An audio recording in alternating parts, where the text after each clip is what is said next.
Hello, my name is Yvette Brisco, and I'd like to welcome you to Farewell Fad Diets, where we're going to be talking to Dr. Ameet Aggarwal about the part of weight loss that I think is one of the most important, and that's the mind-body connection.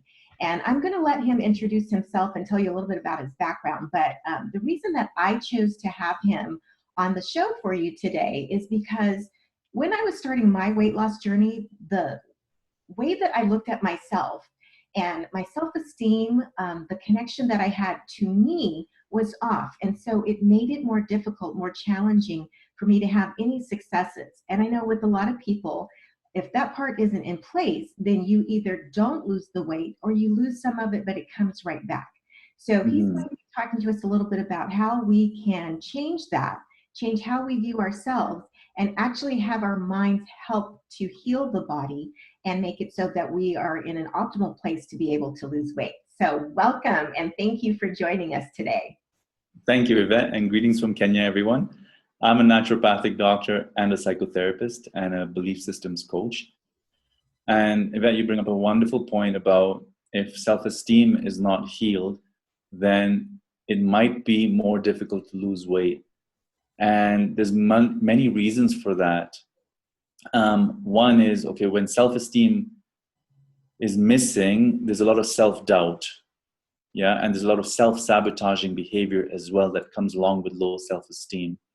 And with self-doubt and self-sabotaging behavior, you're less likely to be motivated to exercise or to follow a diet, or even to motivate yourself to just follow the right path in terms of weight loss, right eating habits. And I'll talk about that later on in the talk. And it's not only about diet, it's about reducing inflammation, resetting your adrenal system, and detoxifying your liver. I'll cover some of that, so don't worry. The other reason for emotional healing, I've often seen people actually put on weight as a self-protective mechanism based on certain beliefs they developed during childhood. Now, some of these, beginnings of putting on weight are from difficult childhood experiences. Yes. It could be rape, it could be trauma, and these need to be healed as well. You know, some people, unfortunately or fortunately, see, I try not to judge it as good or bad. Some people, they do keep on the weight in order to avoid attention, actually, to protect their body from abuse again. And then later on in life, they struggle and they have self-esteem issues. It's like, why am I not losing this weight? And they feel worse about themselves.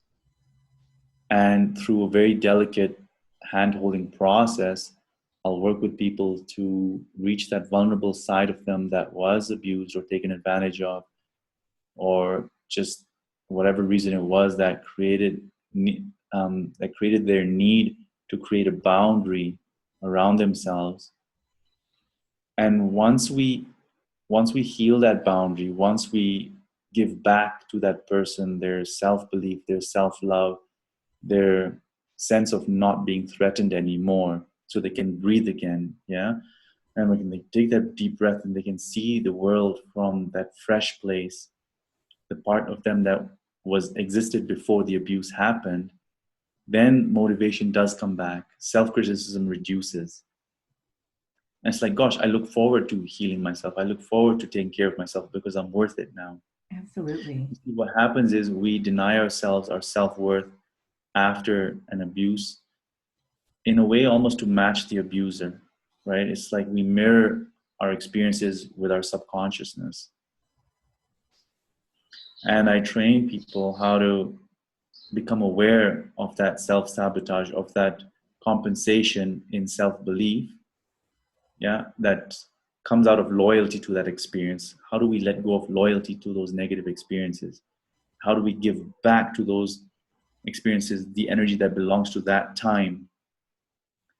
And how do we regain our sense of self, our authenticity, our sense of confidence without the conflict with the past, without the internal battle? You know, some people believe that confidence is saying F you, excuse my language, to the event. Right. And there's a lot of aggression there, but behind that aggression, there's a lot of pain, a lot of weakness, a lot of fear. And I honestly believe the right path to confidence is really loving that fear, loving that part that got hurt, and forgiving the self for experiencing confusion, experiencing loss, experiencing lack of support. Yeah. And even forgiving the space, and this is a new exercise I created, we'll do that later on in the talk, forgiving the space around you for not saving you. It's a very powerful exercise, and it's working with a lot of my patients. And when we do that, when we forgive everything around us, we regain that sense of calmness, that sense of like, okay, this is me, sense of self. And then you can talk to yourself without the fighting. And through that, it's easier to take steps to lose weight or to heal a disease and to feel emotionally resilient. So even anxiety and depression and OCD and other things reduce with this method. So do you think that when that internal dialogue is happening and we have that tendency to self-sabotage, do you think that that's part of maybe, even if we have a nutritional plan that typically would work, that we sort of start to sabotage that as well? Because it seems like, if we're in a self-protective mode, then we look at that in different ways, and we have different ways of protecting ourselves. And so maybe that is the thing that, I'm following this plan, but I think I'm going to substitute this thing for that thing because, you know what I mean? And it's not really because it tastes different or it's better or anything like that. It's just more of that internal dialogue that we have going on. Right. So sometimes the dialogue is there and we're conscious of it sabotaging us. Sometimes that internal dialogue is not even there, and subconsciously we end up sabotaging ourselves. And it's not only abuse. For example, I had a patient who did not want to look better than her younger sister because I think it was making her younger sister feel worse. Yeah, from a young age, there was this thing. So unknowingly, she was almost trying to create a better space for her younger sister at a young age, right? And in adulthood, of course, like, so earlier on in childhood, there was a lot of giving up of self-care. And it becomes very chronic. And in adulthood, we think it's part of her personality. We don't even recognize it as a behavior or something wrong per se. It's just like, I don't need to do that. I don't need to do that. And that I don't need to do that it becomes a lazy habit. It's the easier way out because it's become a habit. Although it was a very painful habit in the very beginning. Sure. And when we become aware of the pain behind the habit that we think is easy to do now, when we become aware of the pain behind the habit, we let it go. Okay. Yeah. And it's easier then to take back some self-value and come into self-love, really. And in that place of self-love, when we let go of those negative thoughts, negative behaviors, we relish self-care. Actually, healthy food begins to taste better. Feeling good becomes more valuable to us. Because it's like, oh, wow, I do feel good. It's like all the layers are shed and we become more in line with our light, per se, our true path. And we're in line with the light.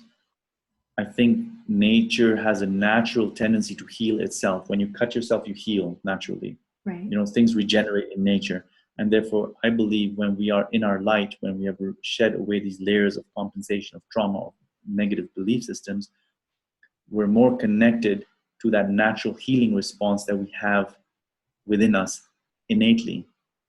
So you and boom, have a physiological response then, even though a lot of it is mental, it's emotional, then there becomes a physiological response. Your body actually physically responds to achieving that place of wellness and healing mentally.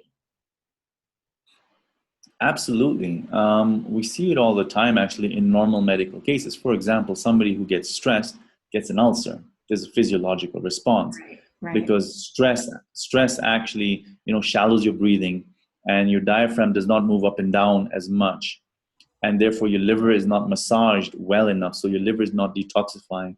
And in Chinese medicine, when you have a stagnant liver, it contributes to issues with the stomach. Yeah, so through breathing and then the diaphragm and then the liver impact on the stomach, you can see how stress can contribute to an ulcer.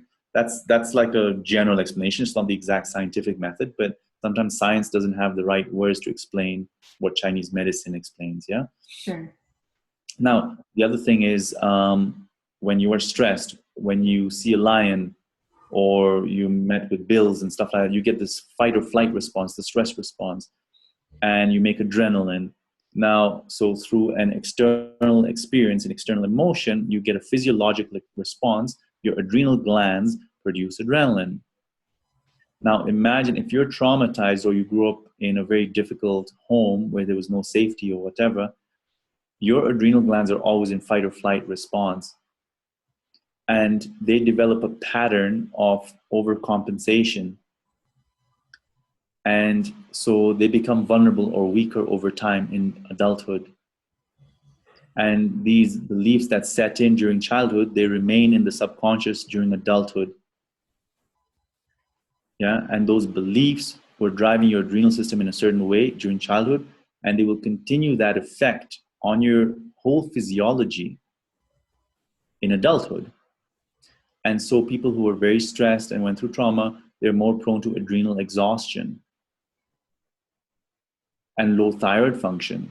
And adrenal glands and your thyroid are key towards keeping a healthy metabolism and burning fat, weight loss. Sure. The other thing that's important is a lot of people trying to lose weight are thinking they have to get rid of fat, but it's really it's an inflammatory issue.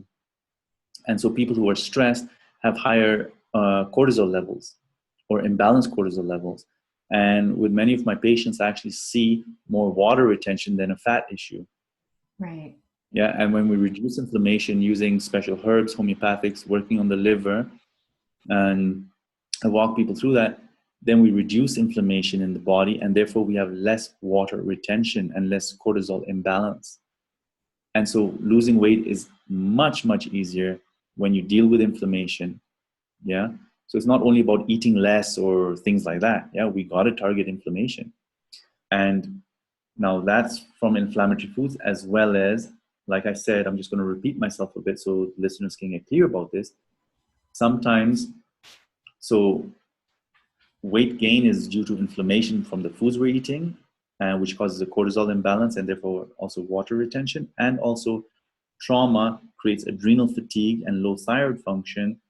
And that also creates cortisol imbalance and low metabolism and therefore weight gain as well. So there's two factors here, and that's why it's important to eat right as well as heal the emotions. So when we are talking about, the thyroid and, all of the systems, people really don't connect what's going on in your mind to those parts of it, right? And so I have multiple sclerosis, and for a long time, I didn't realize that, well, first, inflammation is a really big thing for people with MS, right? When we have attacks, when we get come out of remission, it's because there's inflammation present in our body. But stress levels are really bad for people with MS, and we don't always associate the stress and the cortisol with what we're thinking and that mental process that's happening. So how do you bring that awareness to people just in their everyday life? So if that's not TOMA or top of mind awareness for me, what do I need to do to make sure that I'm considering that, I'm thinking about it, and I'm including it in my day-to-day processes so that I can fight that, so that I can take steps to be measured and to not add to that?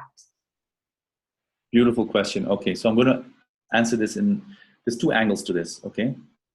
So one is meditation, breathing exercises, all those things that calm down the nervous system, Yeah, and this a nerve called the vagus nerve, which is related to parasympathetic, so the resting state of your body. And when you deep breathe, it stimulates the vagus nerve, and it calms everything down. And the vagus nerve actually releases different chemicals in your body, actually into your intestines as well. It causes different what we call cytokines and neurotransmitters to be released, and that changes your entire physiology. And they've done studies on that already. Okay, that's calming the system down. Now, the second angle, which is very, very important, and people often forget this, is why do you get stressed in the first place, right? One person gets stressed seeing a lion, the other person doesn't get stressed because the first person has a traumatic experience, a memory with the lion. Right. So your upbringing, all these belief systems that you grew up with, trigger your stress response in adulthood. And sometimes we don't even know about these. And that's why I coach people to really visit the difficult places in their life and sense what beliefs are they operating with based on those initial experiences, and is that behavior as relevant today as it was in the primary experience, in the first experience. And if it's not, if like the monster has disappeared in their life, or they believe that it can disappear, then the body calms down. And then next time they're exposed to maybe the big boss who looks a certain way, reminds them of their abusive uncle or whatever, or father, that stimulation reduces. So the stress response reduces, right? So very important is to do trauma therapy. And so what I do is either EMDR, which is eye movement techniques. We even do that over Skype, or tapping. I do family constellations, which is amazing. Hopefully we'll have time to talk about that, or another day. All these things shift the internal response, the innate response, the biological response to memories. Yeah. And once that heals, the person is less prone to stress and therefore less prone to inflammation and cortisol imbalances.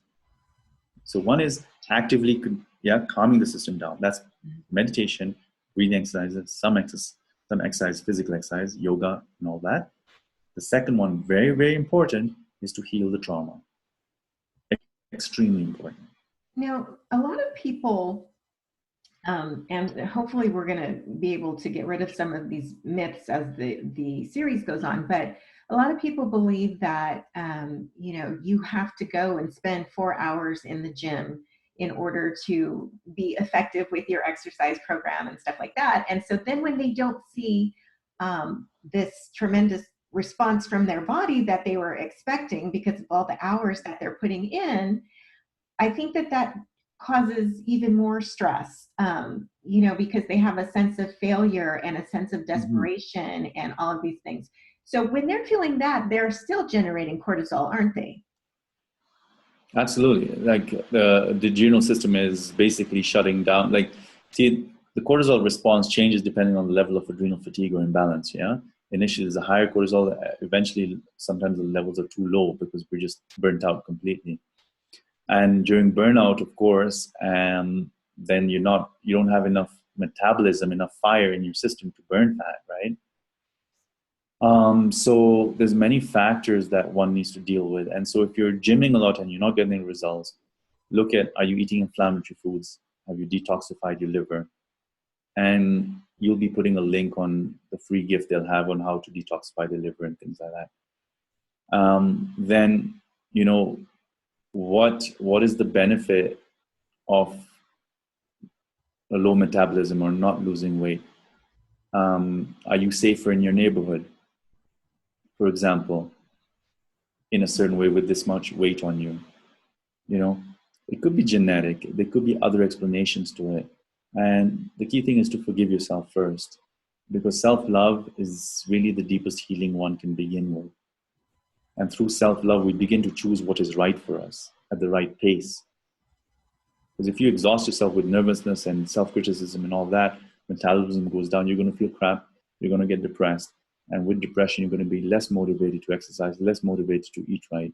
Because with depression, of course, we start binge eating with carbohydrates and salty foods and all that. Right. So you got the sugar spikes, the weight gain, the water retention. So it's really calm yourself down, begin to self-forgive. You know, there's a lot of forgiveness exercises that we can do. Yeah, it's a So vicious cycle.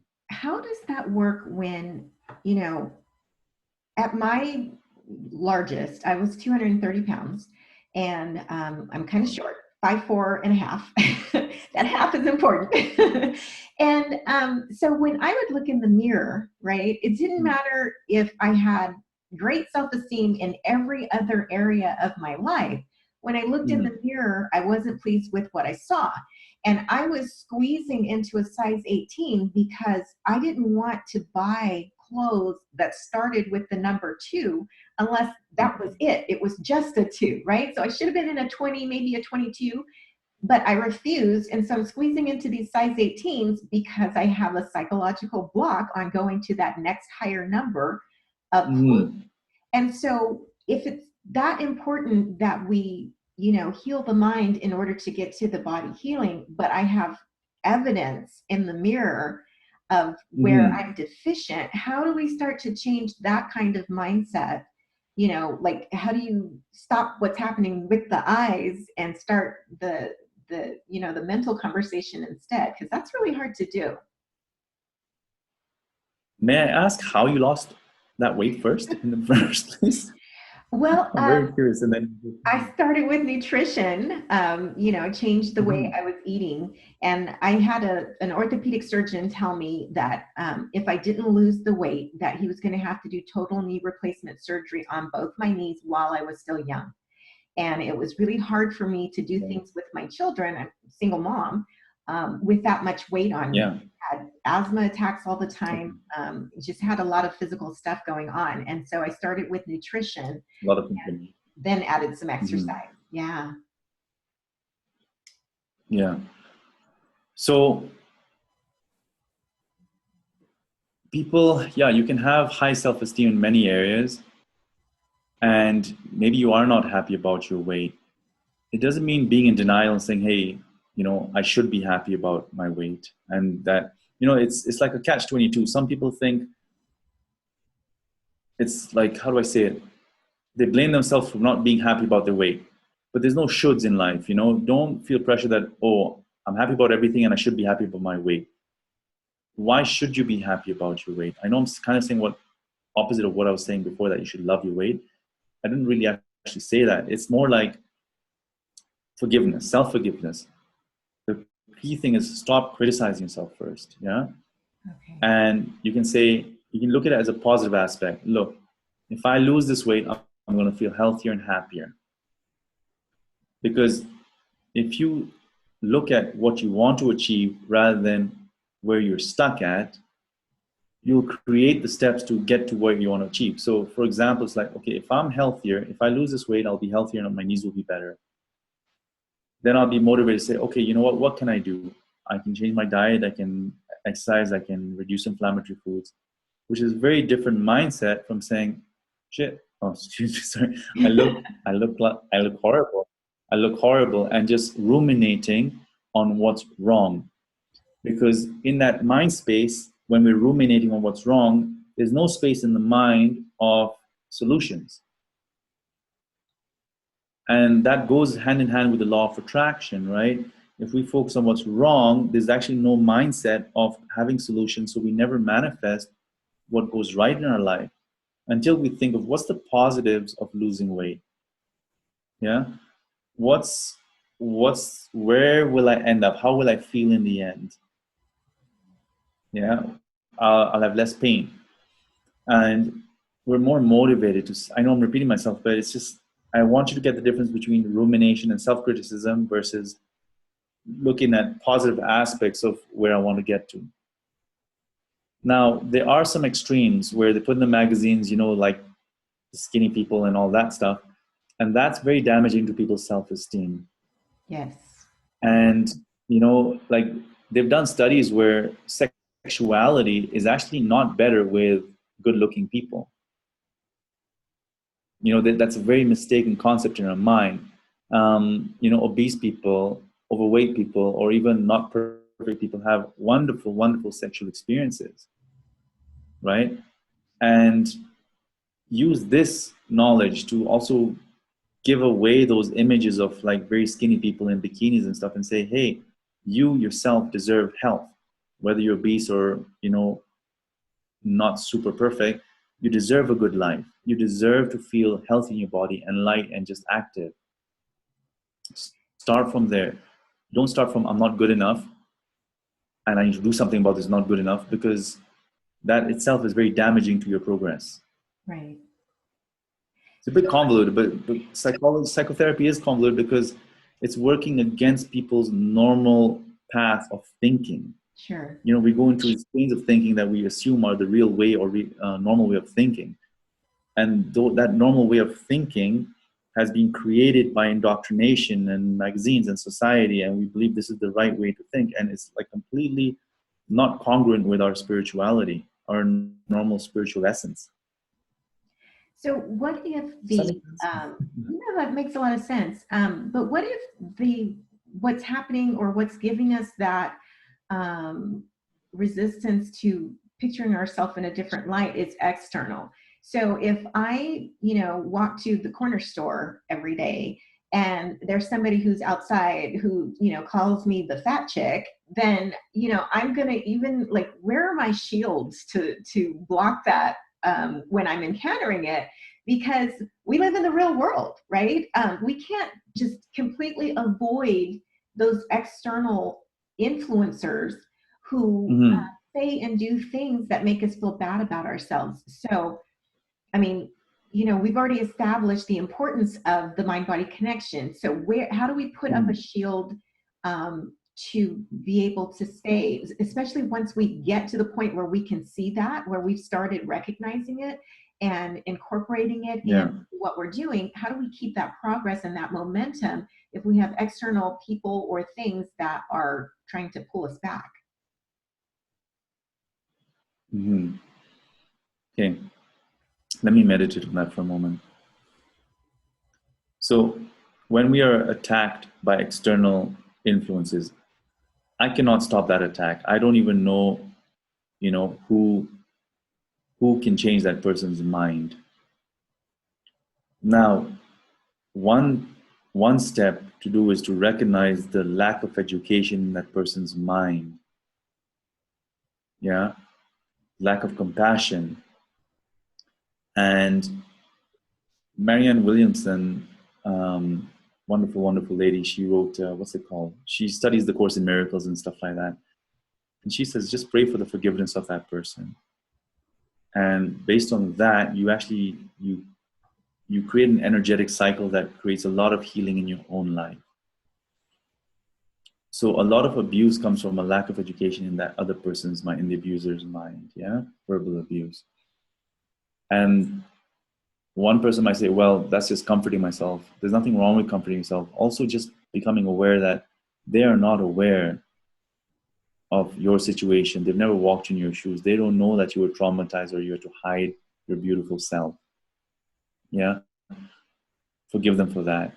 And there's other tricks, I'm sure, and I cannot do a whole psychotherapy session on like all the listeners here, but maybe go for psychotherapy, go for coaching. There's no harm in it, right? And look at how we can find resilience. How do we absorb the energy of other people's opinions? Learn how to give back that energy. And we do special exercise where I just give back that energy, the negative feelings and thoughts to that person, to my memories. Because sometimes the person who abuses you, calls you the fat chick or something, will trigger a memory of when you were bullied as a child.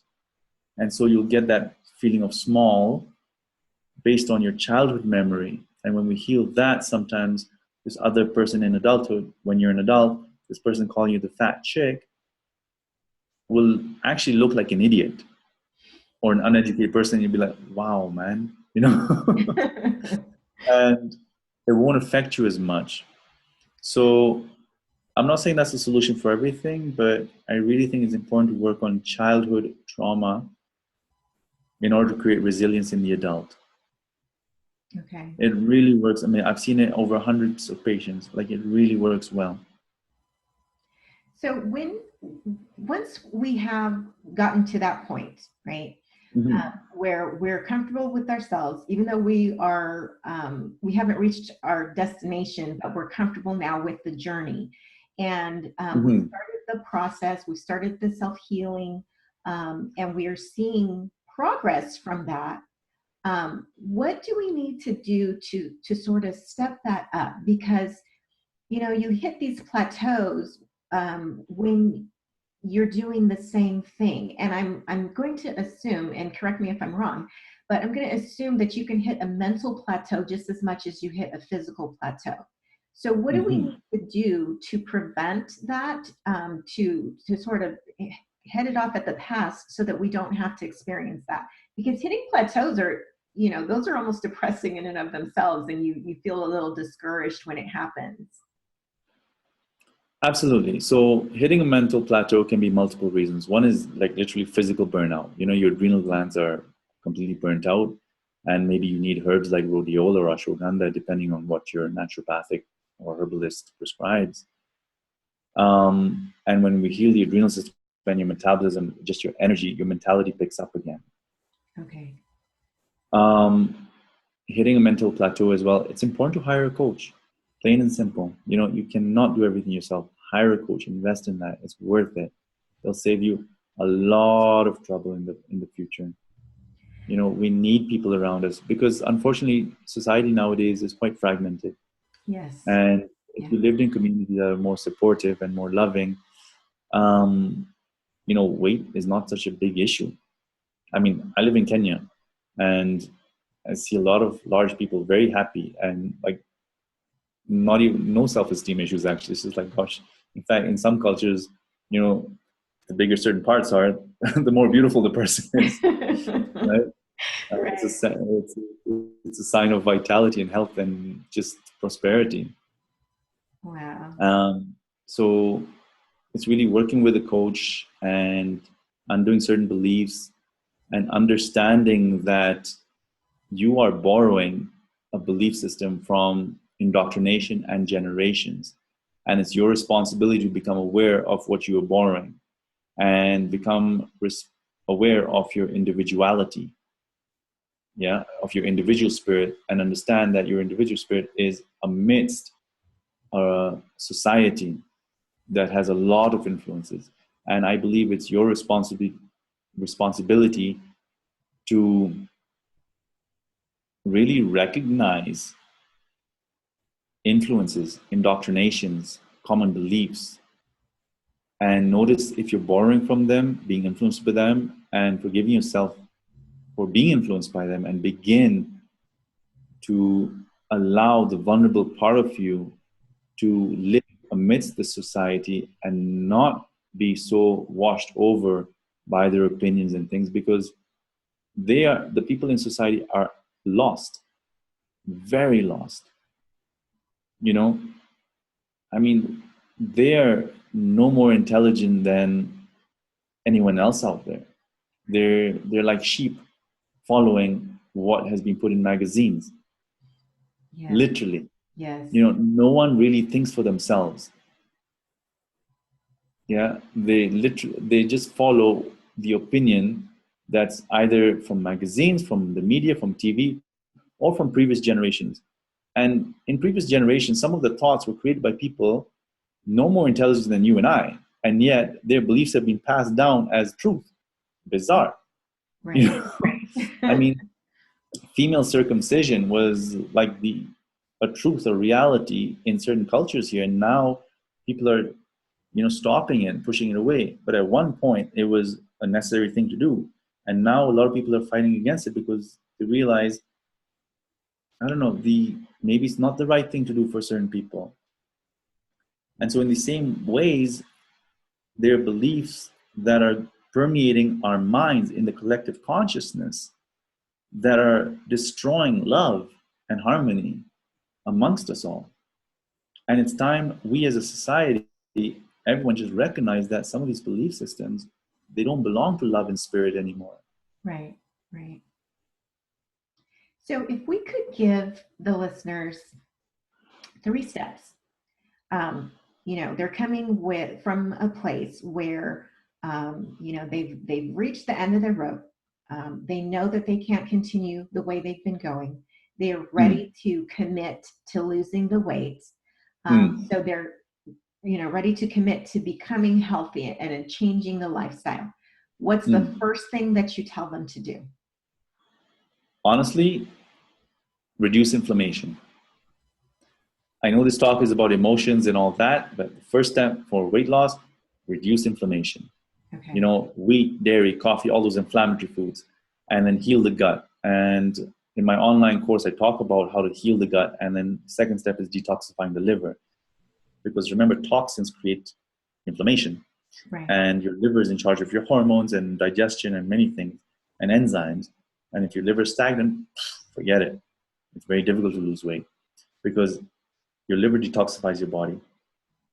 Now, imagine your detoxifier is not working. The amount of toxins in your cells and your lymphatic system will build up, and it will block your cells from just shedding toxins and just being able to function properly. So there'll be a lot of stagnation and buildup of phlegm and liquids and toxins. So reduce inflammation, number one, and detoxify your liver. Once you do that, then it's safer to stimulate your adrenal system or bring up your adrenal system and increase your metabolism. First, 3 basic steps on a physical realm. Then heal the emotions. Work with the coach, work with the psychotherapist, work with me, whoever it is who's available to you. Yeah. Peel away these layers so self-esteem comes back, self-love. Yeah. Give back to your parents their negative thoughts. Give back to your auntie her negative beliefs about you and her criticism about you as a child.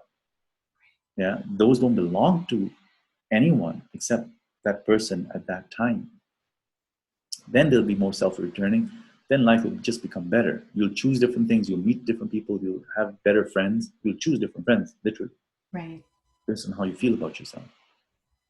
That's an interesting thing that I don't think we realize, that, we have a circle of friends and the circle changes, and it really is based on how we're feeling about ourselves and what we've internalized. Completely. And I didn't even, I know that on maybe a subconscious level, but it hadn't come to the front yet until just right now. So thank you for that. It's wonderful when you get these realizations, right? And everything comes together. It's like, okay, how everything ties together. Mind, body, digestion, diet, inflammation, liver, adrenal system, boom. The whole person. We have to work on the whole person. Exactly. And that's another point I want everyone to realize is our indoctrination at school separates mind and body, separates liver from digestive system, like this. It's a very reductionist way of looking at life. Mm-hmm. And no one includes society, no one includes love in healing sometimes. And in some cultures, actually the whole society comes together and sits around a person, and there's a lot of healing around the person. People do get better because our mentality, our mental health depends on the environment as well. Right. Not just on traumas and stuff. Yeah, really, what type of environment do we live in? Are people killing each other? Are people shooting each other? Are people writing just bad graffiti on the walls? What's the message that's being poured into our subconscious all the time? So awareness is as important as anything else, awareness of your surroundings and your environment. Awareness, self-awareness, emotional intelligence, developing, like just being educated. I mean, hopefully people after listening to you and I speak will realize, gosh, they've been borrowing from such negative trash really from the past. Right. And it's time to awaken the spirit, the intelligence, self-love. That's amazing. And feel worth it, feel worth breathing deeply again, feel worth breathing again in a more self-loving way and choosing what's loving and nourishing. Just based on awareness and awakening. Right. So we're winding down on time, but you have a free gift for all of our viewers. Why don't you tell us a little bit about that? Okay. It's a wonderful summary, really, of the 5 steps to health. And there's free videos associated with this gift. First is how to reduce inflammation, and what supplements are connected to healing the gut. Then secondly, herbs, homeopathics, etc. for the liver, and then and how that ties into the adrenal system. And so if you go to the website, they'll download this little sheet that has the 5 steps to optimal health, including weight loss. And then each of those paragraphs goes to a free video that gives a bit more detail. So that you can really find an easy way, really an easy way and a calm way to really take care of your health, rather than, taking too many supplements, this supplement, that supplement, caffeine and green tea and all that stuff. Forget it. Feel the basics of your health. Right. And I'm telling you, you'll use less supplements over time, less medications, you'll go for less therapy once you do this in a very systematic, step-by-step way. Right. So it's the 5-step program, a free intro to it. There's a free intro steps to it. And then if they want to get the full program, it's right there on the website. Thank you so much for being here with us today for Farewell Fad Diets. I think it was just amazing, just some of the realizations that I had during our chat today. And so hopefully the viewers were able to get as much from it as I did. So we want to thank you for being here. It was such an honor to be able to talk to you and to learn a little bit more about really just the whole body connection, because I think we do separate things out and think of it as a separate system as opposed to a whole person. And so changing your perspective and your awareness and being able to view yourself as a whole person rather than just pieces and parts is an amazing part of today. So thank you for coming on with us, and really appreciate all the information. Thank you as well. Thank you as well, Yvette. That's a tongue twister. No, thank you as well. I love awakening awareness for everybody, because that will heal society, and make everyone's life easier. Imagine that you and I live in a loving world, and each person listening to this audio or interview, has the possibility of initiating a loving environment wherever they live and spreading this consciousness to the world. And it spreads, permeating every single person's mind. Tell people about this interview, or just spread the word of love and tell people, look, there's a lack of awareness or whatever, educate people. Yes. And the whole world will change. So thank you for this opportunity for improving my world, really.